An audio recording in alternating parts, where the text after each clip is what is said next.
Alrighty, welcome back to Cinema Pursuit, where in the pursuit of cinema, we talk about the movies that we love. And today, we're changing up the pace a bit. We're talking about the movies that we love, but in a little bit different way. I've always been toying with this idea that we all have these different perspectives that we come to with movies, and there's certain things that we see in our lives that inform us as to who we are, how we take in movies, how we feel about movies, the things that we chase, the things that we love. And those moments I always feel like are little photographs of our minds, a little piece of our soul that we can share, that we can talk about.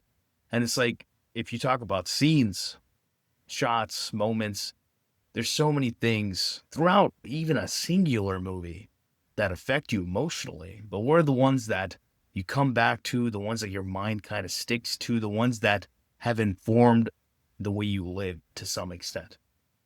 And that being said, let's dive into the shots that made me. Well, we're going to talk about the shots that made me personally today. I hope to have on many guests who talk about the shots that made them, or maybe shots that made their project that they're talking about. Because cinema's always been kind of a format where we take from those who've come before us, and art has always been that. It's not about the story you've written per se, but it is about your perspective on it and how you approach it and who you have with you on that journey of telling that story that always makes a difference. And that's what we always talk about on our regular episodes when we talk about, full movies in general. So the first scene is actually going to be something interesting for me because we've already talked about it on the podcast. It's Gladiator. It's one of these core movies. If you go Letterboxd top 4, it's definitely on there. But specifically, it's about the wheat. It's about the opening and the ending of the movie where we come upon our main character, Maximus Decimus Meridius. This man is just simply walking through a field and his hands are going through wheat, the tops of wheat. And you spend the whole movie having all these, the plot happening. But ultimately, it's about a man returning to his family. The story's about that. And within that, we find ourselves with a character. Russell Crowe plays Maximus in an incredible way that feels so lived in. You feel a respect for him. You feel this level of energy that personally I respect and I look up to as a character.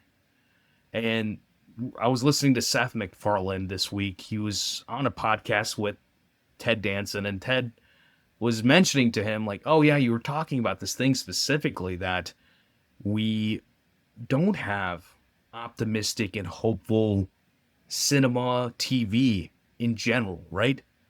And Seth goes on to talk about it. It is my personal belief as well that, yeah, I love dark stories. But at least one of the scenes or shots we're going to talk about today is a pretty dark thing. But just as much as I might like that, I also love those optimistic, hopeful stories, whether it's in space. They're specifically talking about like Star Trek with that, and Seth MacFarlane made a show called The Orville, which I really love too. The idea that you want a path, you want cinema to have like inspiration for you. It's like, yeah, this is the right way to do this. If we really went to space and encountered aliens, this is how we should deal with it. Which, hearing it back, like saying it out loud, it sounds so weird, but just in the sense, like, okay, I love Terminator 2. You talk about the level of terror that brings to me. Horrifying nightmare, right? My Wi-Fi is named Skynet. I feel those emotions. Miles Dyson is one of my favorite characters of all time. We just did the Terminator 2 episode on the commentary podcast with Pat and Martine, and we talk about it. And it's a movie where it is so dark. It is genuinely dark. It has that little glimmer of like, the robot and the kid, and there's this relationship that's really great and you feel the emotion of it through the movie. But even then, it's a pretty dark story. And take it back to The Sopranos, Breaking Bad, anything for the most part that we watch on TV that like people are like, oh, this is the best show of all time. Those things are typically about pretty bad people and the bad things that they do. One of my favorite shows that I never stop talking about, which I'm talking about it right now because it's relevant and I just recently have been rewatching it with my dad, is Person of Interest. And that's a show about, it's pretty much like Batman. It's has the element of AI there. And it's an AI that was created post 9/11 to make sure that bad things don't happen. But the machine itself sees all bad things, not just threats to national security. So they essentially take it upon themselves to do something about the numbers meaning people and situations that the government has seen as irrelevant because it's like, you know, you're essentially trying to stop crimes before they happen. And another one of my favorite movies of all time is Minority Report. So it's like there's a common theme there for me, but you feel such an emotion through those episodes. They have a format and it feels like a thing you look up to. It's like, yeah, it's like we would hope that we do the right thing in the situations. They bring up moral dilemmas in that show of like, oh, well, this man's going to kill this person. And how do we feel about that? He's righting a wrong. You know, this person killed his wife. And it's like, how are we? And like, it's like the evidence isn't there. How are we supposed to know? How are we supposed to judge them? We don't know what's going on. He wasn't there. You know, like there's a whole thing that happens. There's philosophical debates that should be posed. We should consider as, you know, human beings, ourselves and everybody else, and see that removing ourselves from the situation always matters and trying to figure out what the right thing to do is. And right meaning there's a correct thing that certain, you know, that morality comes to. One of my favorite examples is pretty old, but it's like it just works perfectly that there's a man essentially sitting there praying in a jungle and a wedding procession goes by. And then 10 minutes later, a bunch of guys on horses and they have swords. They're like, "Hey, where did the wedding procession go? Where are they?" Because, you know, in that time in India, they have, you know, it's essentially a bunch of women and you have jewelry and essentially they're going to rob them. And the man goes and points the opposite way. They went that way. And it's like, did he lie? Yeah, he lied, but why did he lie? What is the reason for lying? Lie, like actions that we dictate have to be off of the meaning of the action, not of the action itself, which is, it's such a paradoxical way to look at it, but it's just the way we live our lives. But let me get back into Gladiator. Like I said, that scene, you have the wheat, you have Maximus walking through it, and ultimately we see that he's walking and reuniting with his wife and his child. And you have this beautiful score from Lisa Gerrard. You feel such an emotion there. And as I've gotten older, I feel that emotion more and more. And it's a spiritual level of like just connection of visual, audio, story. It's perfectly cinema to me. It's like, what do I chase? I chase those moments, right? I'm getting goosebumps just thinking about it because those are the moments that I come back to. That being said, that one of the ones that I guess me and Zach always, it's like like a Mount Rushmore for us is obviously The Dark Knight, which will be our like 50th episode, I guess, on the pod. That's the thought that we had. But when Zach got married, I got him a gift that's a painting of this shot, which is at the about the middle or a little bit after the middle of the movie that the Joker, spoilers for The Dark Knight, apparently, but the Joker gets away and we see the death of Rachel. Harvey Dent is blown half to bits, becomes Two-Face, and Batman loses. Bruce loses. And we see our character at a all-time low of his life. You know, after the death of his parents, this is probably the next low of his life, emotionally.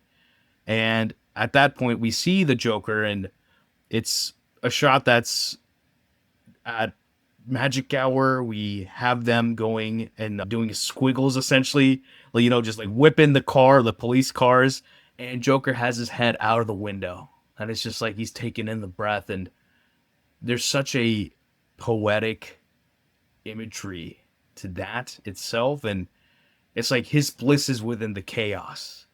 The Joker is an agent of chaos. And it's like, I live for that. And he lives for that. And every bit of it, you feel the loss, the tragedy of that moment. And that image of the Joker sits in Zach's office. It's a painting that was done from that. I really love it. And it's something where you have the perfect shot because it's that emotion that lines up to it. And I believe that when you say perfect shot, for me personally, it's not like you can have, there's a shot from Blade Runner 2049 where it's orange, just straight orange. If you've seen the movie, you know the shot I'm talking about. It's Ryan Gosling, it's Kay walking in Las Vegas, and it's the first shot of him there. And there's this beautiful drum, I think, that they used cut from Robin Wright's character to him in that scene. And you just feel such an emotion brought into that. And the work from Deakins is fantastic. It's perfect in that movie, in my opinion. And they have so many shots like that in that movie, but that's that one shot. It's perfection because it was made that way. It's a human touch to it. If you go watch Gordon Willis's movies, you go watch, David Watkins' movies, which, Soderbergh was talking about recently, but it's like those movies back then, there's a lighting principle that they use that really is the cinema that I love. And you feel the emotion of imperfection at times within that. And I don't believe there to be like perfection when in cinema is not like the most perfect shot. It is the most perfect shot, but it's not like, oh, technically it was this. It's like you have people like Greg Fraser who were putting silicone on lenses and detuning lenses for the Batman to have it create a visual style that is dirty for that movie. That is subjective. And those are different things. When you come to talk about shots, in my opinion, shots, scenes, moments, there's so many things you can bring up. And those are things that I always come back to. 2049, the Batman, which I need to rewatch. But yeah, the shot in The Dark Knight is the perfect level of tragedy, the perfect level of cinema when it comes to, that shot. It's an IMAX camera, it's mounted to the car and whipping it around, and you feel so sad in that moment. And you're like, where are we going from here? This man just won. Like, Batman is, and Batman does, and there's a whole other tragedy of like, Batman doesn't know that Rachel was never going to go with her. And that's like a whole other thing that plays out. And it's such a human thing to want to protect someone you love, and then it ultimately being a burden upon them that you didn't see it to be. And then, the trauma there, no one knows what he's doing. It's the only Nolan shot we're going to talk about today, but I love that work, man. I love that shot. I think these moments that I have these connections to, they do happen at home, but they also do happen in the cinema. And this one happened in 2018, December, if I remember correctly. Spider-Man Into the Spider-Verse. Pretty iconic shot there of Miles Morales becoming Spider-Man. He's taking up the responsibility and he's growing up. And everybody feels that when you see him leap off the building and he's upside down and you have this beautiful blue light behind the skyline of New York and What's Up Danger's playing. And you feel like we finally have met our new Spider-Man in that movie. But every time I rewatch Spider-Man Into the Spider-Verse, it's been about 5 or 6 times now. And I say that because it's a pretty big deal for me in recent memory to have movies that I've rewatched that much, after 2018. And that one being one of them, I have taken the time to go and rewatch it, revisit it, show it to people, that sort of thing, because I love it that much.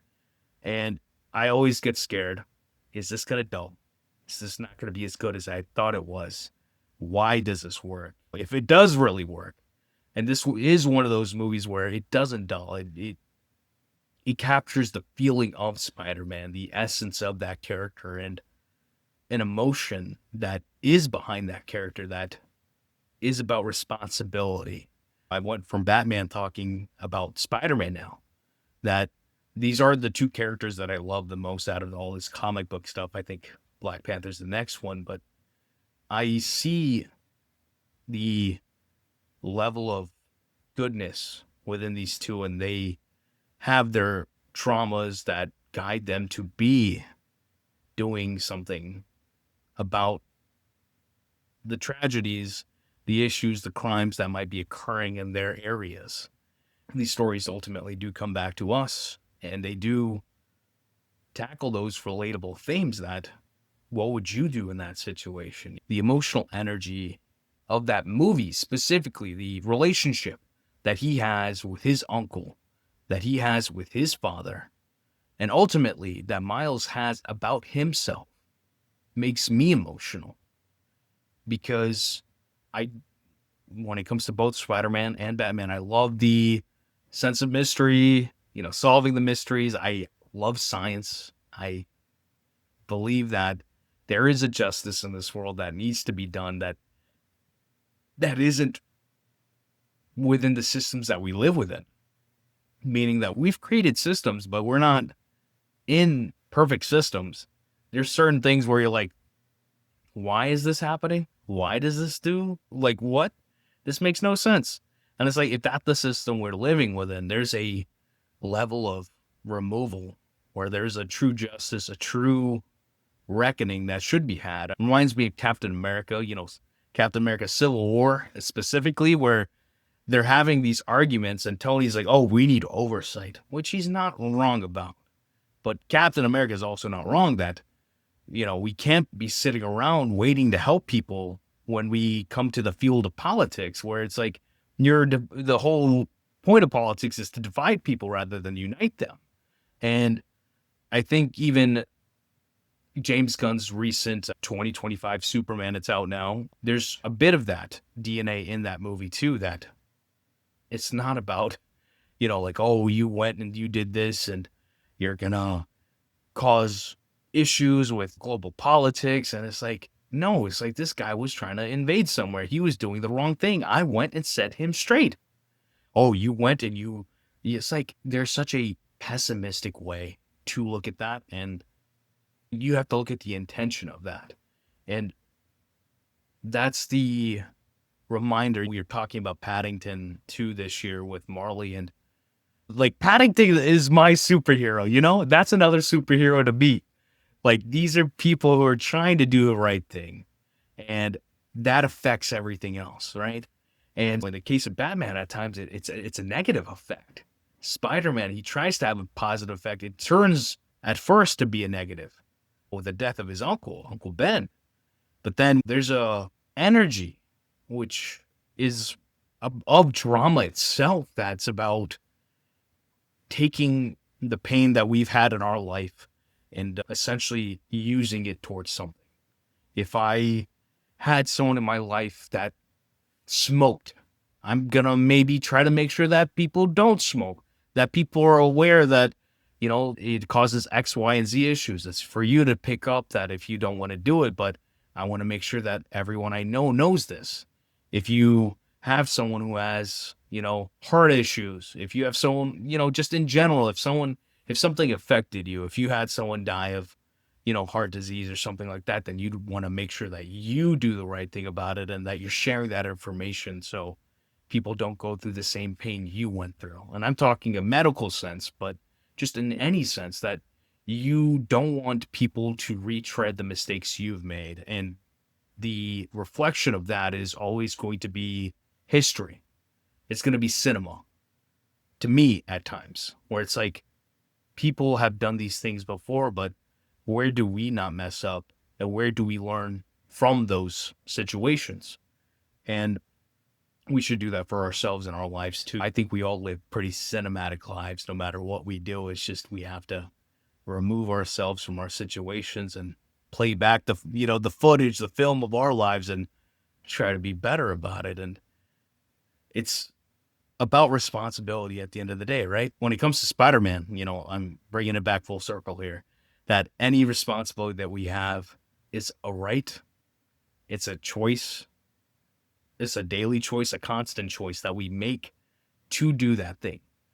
And Spider-Man specifically, he always has to choose the suit to do the right thing over everything else in his life. We see that explored pretty dang well in Raimi's Spider-Man 2 specifically, that we have to remember that not everything is about us. Yes, we do need happiness in our lives, but if we have been given a power to be, in Spider-Man's case, it is to be, Spider-Man, but in the sense for us that we are humans, that we have the choice to be a human and practice empathy and communicate with each other and try to be more than just sense pleasure organisms that are pretty much living the same life as an animal. That when we elevate and we see ourselves as, like, why am I here? Who put me here? What are the forces in my life that run with me like an active partner?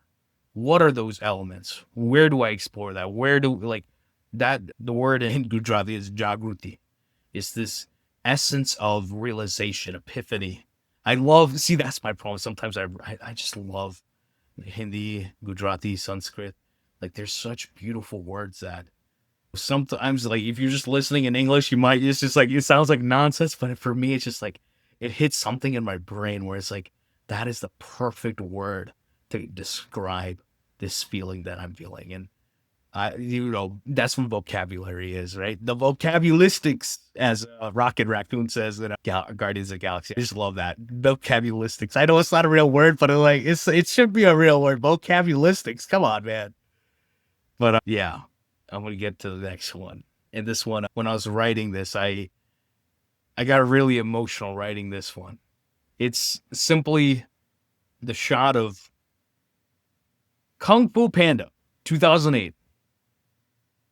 Towards the end of that movie, Poe, our main character, Jack Black, he's going through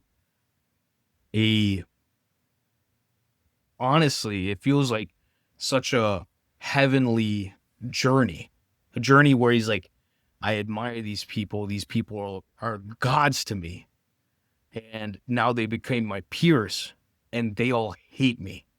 And there's like almost a sports movie sort of vibe to it. It's about, the underdog, and we root for him. And he does get to the point where he deserves the name of Dragon Warrior. And he essentially has unlocked what's inside of him. And Shifu, played by Dustin Hoffman, he tells him, like, okay, you can get the scroll now. And he opens the scroll. And all there is in the scroll, and that's the shot that just always sticks with me, is that it's just a reflection of Poe. And I do believe when Poe looks at himself in that reflection, I see a reflection of myself that we should all see within ourselves. It's a belief I have that we all have it when we're born. It's already in us. Everything that we're meant for, we are meant for. Everything that we work for is paid for karmically. That nothing is without nothing. Everything is from something. Everything in this world is physics. There's an equal reaction to the actions that we have. And that isn't just built within science, it's built within our spirit. It's within our soul. It's the only thing that we ever take with us when we are gone. That we have something within us. We all have something within us to offer. There's something about all of us that is special, that the secret sauce is within us. There's no secret recipe. There's no secret solution like, oh, if you use this will happen for you. put in the work. Like, you're already there. You just don't see it within you. And that's a philosophy I believe. And to see that on the big screen, that's one of the most important things that I believe. That one of the things that makes me proud is to see the things I believe on screen. It is that optimism, that hope that we need within ourselves every day. I'm not alone. Like, we are in this together. There's something that's been given to me in this lifetime that is effort. It's just the magnitude. You can't put a price on it. And there's no tool that substitutes the human being, right? Like, you can you can train an AI, but you can't beat the original. A lot of this is thinking about these stories, thinking about the meaning behind them. And I spent a lot of time thinking about this one specifically because I see the time I spend, the mind capacity that I spend for my love of cinema, for storytelling, that my love for human beings is, you know, it can't just be about me sitting in a room by myself and talking about these things. That if I see that source, that reflection that we are who we are the thing that makes a difference, then we have to have the actions to share stories, to feel our perspectives reflected in this world. If I love this world, if I love this earth, why am I wasting water? Why am I not recycling? Why am I not making sure that the way I live is intentional? I believe with my full chest that I have something to say about those things. And I know we have a relativity to us all, no matter where we are, where we come from. The stories that I see, I can do just as good, if not better. And it's not about comparing a bar for bar. It's about comparing and finding that emotion, that the story is about the people telling it. And for it to be about, one thing, one shot, one moment, I'm like, and you spend all this time for this moment, for this payoff, whether it's the story, the actual visual, like every piece of it, that you have something that's worth telling and worth sharing, and something that vibrates your atoms. And that is what, Kung Fu Panda of all movies, it brings to me. The second movie talks about inner peace, right? Inner peace is something that I, in recent years, have been chasing. It's something that I always think about. And that's another element of, like, you're trying to find inner peace, and what does that dictate? Is it money? Is it happiness? Is it, the word in my language is shanti. What is shanti? What is that peace? And we're not talking about world peace. We're talking about a peace within your life, a peace within the chaos. And that's a whole other bag that I'm not going to talk about today. And, just from this one idea of the reflection and, the specialty of you as a human being within you already, that had me crying. It's such a beautiful and potent idea. So big ups to Kung Fu Panda, man. I love that movie. I really do. And this is the second pod. Yeah, I think this year, if not the third, where I'm talking about Kung Fu Panda. But I'm going to go to another shot. This is from 2007, Bourne Ultimatum. We're going from Batman, we're going to Spider-Man, we're talking about, I don't know. I grew up on certain specific things, and it really is that thing where it's like you grow up on certain things, and those ideas, those values, those things that you see at a certain age. It's usually that 12, 13. That's what The Dark Knight was. That's what Kung Fu Panda was. They came out the same year, the same summer. I saw them in the same theater. Those things, they affect you. That's why I'm, like, so excited to hear what these things are from other people. Because it's like whatever, like, I could bring another 10 tomorrow.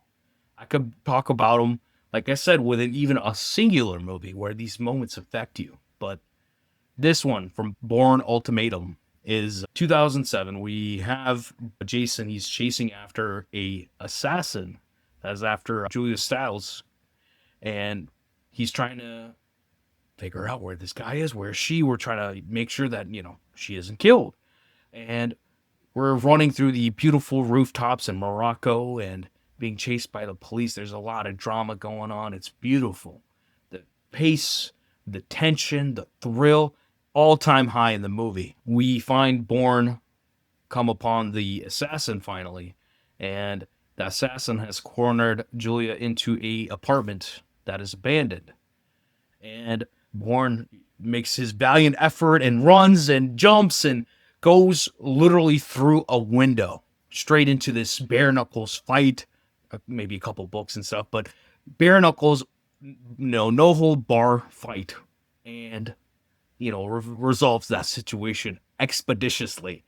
But the thing for me has always been, it's in the trailer. Everybody knows this shot if you've seen Bourne Ultimatum, where it's essentially Matt Damon's stunt double is Bourne running off the other roof and jumping through that window, and the camera guy is following him.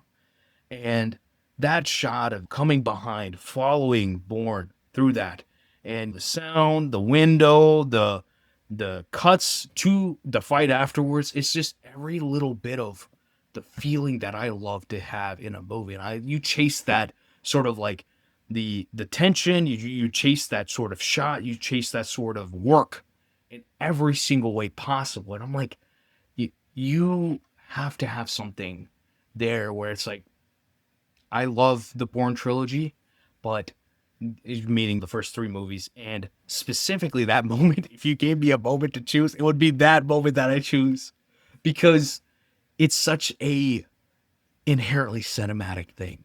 And sometimes when you talk about things, it's like you can't, for me at least specifically, it's like you see that this is this and it's not this.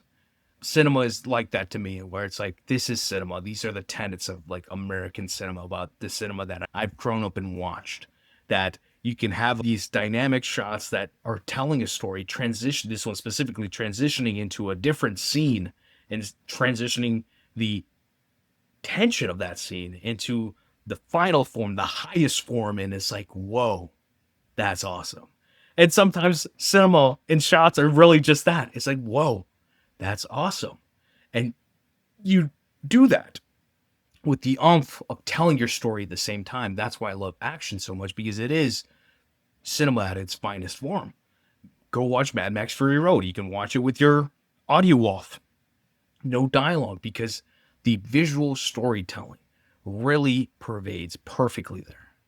And I love Celine's song. I love her mind. I love her movies. I still need to watch Materialist, but she was talking with Kyle Buchanan, who wrote Blood, Sweat, and Chrome, fantastic book about the making of Mad Max Fury Road. But she is like, if you don't like Mad Max Fury Road, you just don't like movies. And I was just like, she's right. Because it's like, it's the inherent like dialogue. It's the inherent storytelling of cinema in that movie in its finest form, in perfection. It is like, hey, this is how we do it. This is how we do. Yeah, this really is. That is how you do it. But I love action cinema, and those sorts of moments, especially seeing them at that age, they don't leave you, and you chase that, and it's nothing but the best. It's like there's a shot in. Now I'm going to talk about this one real quick because it just came up. It's a shot in Inception where DiCaprio and like Cobb and Ariadne, Page's character, both of those guys are sitting at it's a, what do you call it? It's like a little cafe in Paris, and we're getting the exposition dump of like, how did we get here? And Rob is really pulling Ariadne to like figure out, like, do you even remember that we're actually dreaming? And it's Nolan doing his storytelling, but he also gives you the moment of the entire place essentially just blowing up. And the way that it blows up, everything is, the atoms are dividing, and every small thing is exploding. And the scene is so intense that the first time I saw it, I still really, like, me and my brother, we were watching it, and our minds were blown to the point where we had to rewind it and watch that shot again. We're like, how did they do this? And it looks so real. It's so well done. And it's like, it's that level of whoa that you get from The Matrix, where it's like you're blowing people's minds, you're telling a great story, and you're showing us what this world is, but you're also like giving us a little amuse bouche. You're giving us a little taste of this, but you're not giving it to us. He's like, yes, the world can go this crazy, but this is not the movie for that. I'm just doing this. So, we have this character who needs to be shown what we can do and, what I can do, but we're not going to do that because that's not this story specifically. So it's like, it's such an awesome thing that happens. And, those shots, the effects work is insane. Wally Pfister, it's awesomeness. I just love it, man. I just love it. Another quick one I wanted to talk about was if you've ever seen Tree of Life, I'd recommend you watch Tree of Life from Terrence Malick. It is a movie that is antithetical to what I like. I love story. And that movie has, I remember watching it and be like, bro, there's no like story going on here. I'm like, I don't know what's going on. And going to like Wikipedia and like, I just trying to figure out what that movie was. And there's a shot in Tree of Life where they're playing in the neighborhood, and there's a shot of a tree, like this beautiful light from the sun, and it's casting onto this tree and casting onto the asphalt.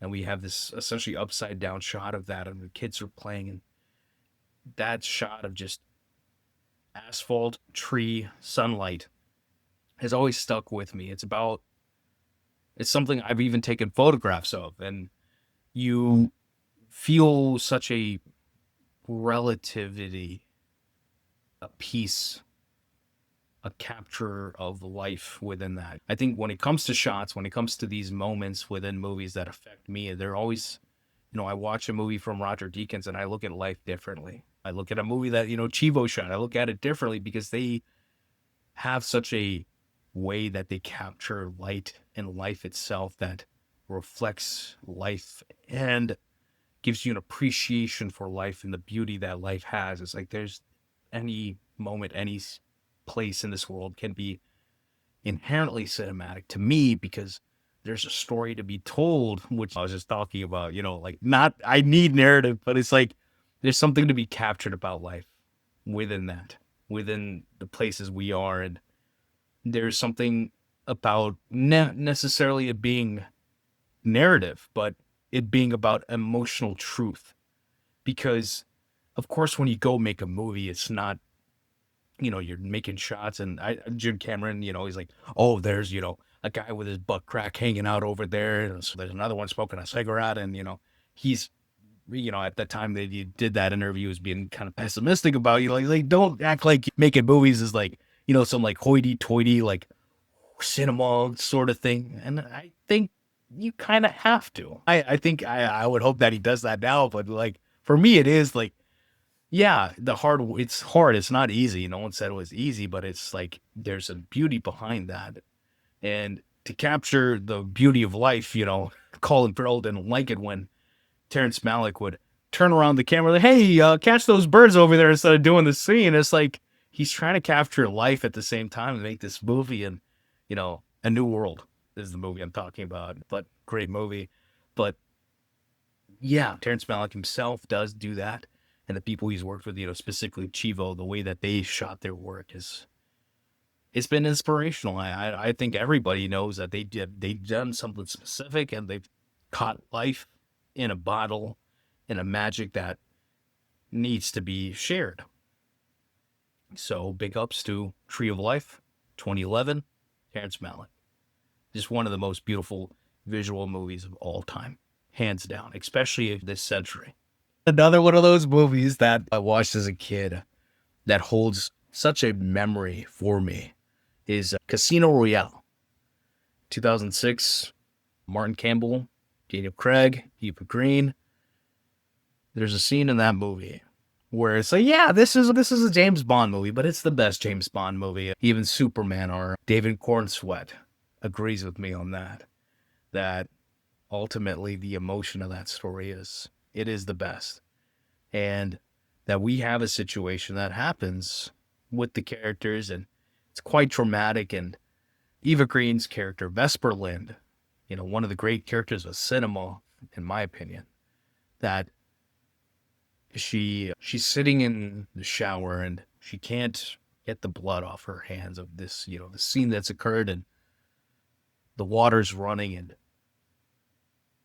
Bond comes in, and every Bond movie before would be like, the clothes are coming off and all this is happening and no. In this moment, we just come to the character, and Bond sits beside her and, you know, tries to get the blood off her hand. And, such an emotional scene, emotional moment of just, almost removed. We see them through the glass in the shower. And one of my favorite behind the scenes photos is Martin Campbell, just of all time, is Martin Campbell sitting on a toilet watching them act. Who needs to look at the monitor, right? If you got your shot lined up, but it's just such a beautiful piece of emotion that always sticks with me. And I always love movies where they take the time, they pull you back from the action, and they give you the oomph of what's happened. This is the first time she's been in a situation like this where, someone's life has been lost. And we see the empathy and the care that even James has for Vesper, and such a such a trauma bond. But it's beautiful. It's cinema. It's makes the movie that much more heartbreaking when things essentially resolve in the worst way possible for James. And sitting in the shower with, and this is the detail I love, with full clothes on, just, full gown for Vesper, and then suit for James. And it's like, we've removed the sexuality from the scene. It's not about that. It's about character. It's about two humans and just trying to figure out the emotion that, yeah, this is bad. This happened, but we're going to get through this together. So honorable mentions, Collateral, that shot of the coyote and them, the song playing and them being in the taxi, the coffee scene and Heat, in Her, 2013 Spike Jonze. There's a shot of Olivia Wilde in that movie. She goes on a date with our main character, and he says something and she just looks at him, and I could swear in my memory, it just feels like her eyes are like anime level big, just staring at him and being freaked out by him and disgusted. And you feel the emotion of that scene of being rejected in like the greatest way possible, which, goes back into what I started this conversation with, where it's like, there are these moments that hurt that you really love. So all of these are movies that I love, and these are moments that I love from them that have affected me. And like I said, this is not something where it's like you have a list of things and that's it. This is not your letterbox top 4. I don't believe if you live a meaningful life, I don't think you can be boiled down to a bunch of bullet points. There's no artificial intelligence, like AI, you can boil down to some points, but you can't boil down the original, because we're always ever changing, ever growing, ever evolving, I would hope, as, trying to get better in our lives till the end. But in that extent, it's like these things affect you emotionally differently, right? Our time is just different. And I find that there are moments in all movies that I love that affect me emotionally, but that's just how great movies work, right? That they hit you emotionally. But there's other ones that they haunt you, they bring you tears to your eyes. I've talked about those today, and I wanted to end on one that does haunt me, but it's also like a remembrance, a will to live, a seeing an ideal that I agree with, one that I live by, and that we all go through dark moments in our lives, and that there's a dignity to being a human being that we should always be proud of, that we will get to the other side of it, no matter what way we go about it. And past lives, I just talked about Celine's song, Sing Sing. Greg Quaidar. I need to watch Perfect Days. Apparently, it's the same sort of movie, but I'm talking about Origin from Ava DuVernay 2023. These are movies that they hit the core of my soul perfectly to some extent. And there's things that Ava DuVernay does, this entire list of movies that I've talked about just now is of a bunch of men, and specifically that there's a vision that as a woman, as a black woman, that Ava DuVernay had with Origin, where she's talking almost about a concept, but this idea that branches from ultimately the story of a woman trying to figure out that vision of an idea. And Origin is part journalist movie to me, part biopic in a sense, and it is ultimately about sharing an idea.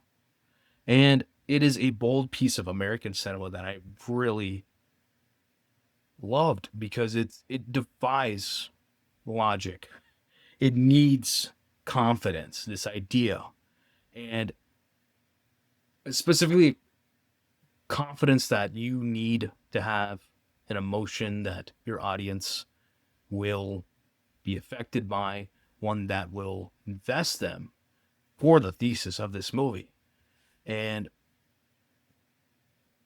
the process that Isabel Wilkerson went through in real life of what do we do in real life when we go through hardships. And something happens in this movie. I'm not going to spoil it, the scene I'm talking about specifically, but it something happens to this author, to this character played by Aunjanue Ellis perfectly. And this movie went independent because they wouldn't even put a black woman in an upper age as a lead for a movie at a studio. So they're like, we're just going to do this ourselves. But ultimately, something happens to her, and John Bernthal's character is involved within that.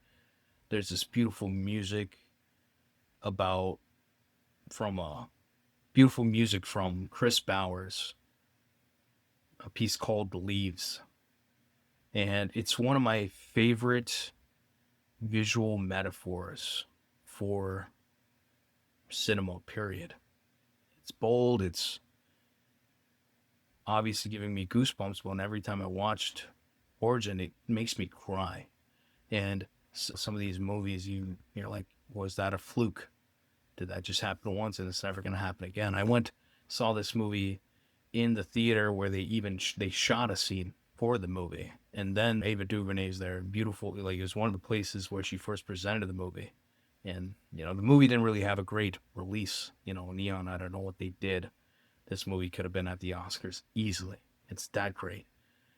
You know, the movie validates the award. The award doesn't validate the movie. But yeah, something happens, and it's emotion that it pervades from. And the movie Origin, this movie is about Isabel Wilkerson, the author, who wrote a book that is about a thesis of connecting segregation and what the Nazis did in Germany and the fake caste system of what is pervaded in India, and drawing relationships, analogies, and having a thesis about how if you don't treat each other as human beings, if you dehumanize others, it makes it so much easier for people to hate each other and to act like someone else's life is not valuable, that humans are not the priority, that the priority should be us, it should be each other. And that is the humanization, rather than she's talking about the dehumanization and the systems of dehumanization that have occurred in recent times in our systems of humans that we live within. That movie just really shakes me, and that scene specifically just makes me sob. And that doesn't happen a lot.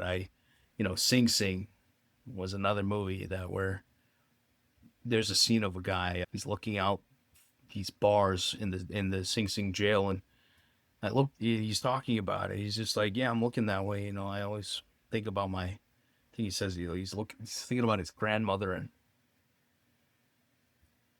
you feel the soul of humanity there. And that's ultimately what the scenes the moments, the shots of cinema matter to me the most with. The moments where you get a lump in your throat.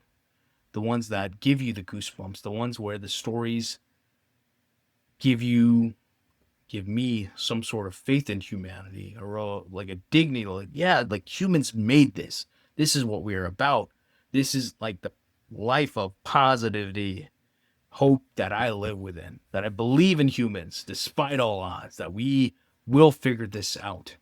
And we must choose to figure it out every day.